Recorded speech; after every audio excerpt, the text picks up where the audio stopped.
আজ ভারত বিশ্বের দ্বিতীয় বৃহত্তম সড়ক নেটওয়ার্কের দেশ হয়ে উঠেছে। চীনকে পেছনে ফেলে ভারত এই অবস্থান অর্জন করেছে। দ্রুত নির্মিত মহাসড়ক এবং এক্সপ্রেসওয়ে আজ ভারতীয় অর্থনীতির অগ্রগতির একটা শক্তিশালী ভিত্তি হয়ে উঠছে। কিন্তু উন্নয়নের এই গতির মধ্যে এই রাস্তাগুলোতে দুর্ঘটনাও ক্রমাগত বৃদ্ধি পাচ্ছে।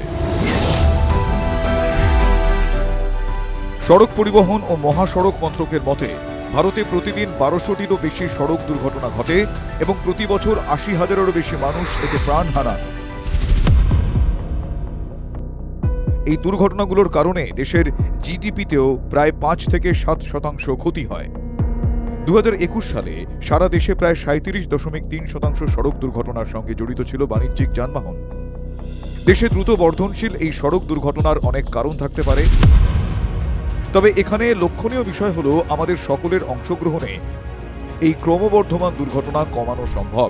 एक्सीडेंट होता है तो उसमें ज़्यादातर ड्राइवर मारे जाते हैं। हमें ट्रेनिंग सही करके दी जाए तो हमारे जैसे एक्सीडेंट वगैरह में जैसे साधन हो सकता है, ट्रेन होंगे तो हमें ज़्यादा फोकस रहेगा, लंबे सफ़र तक हम चल सकेंगे।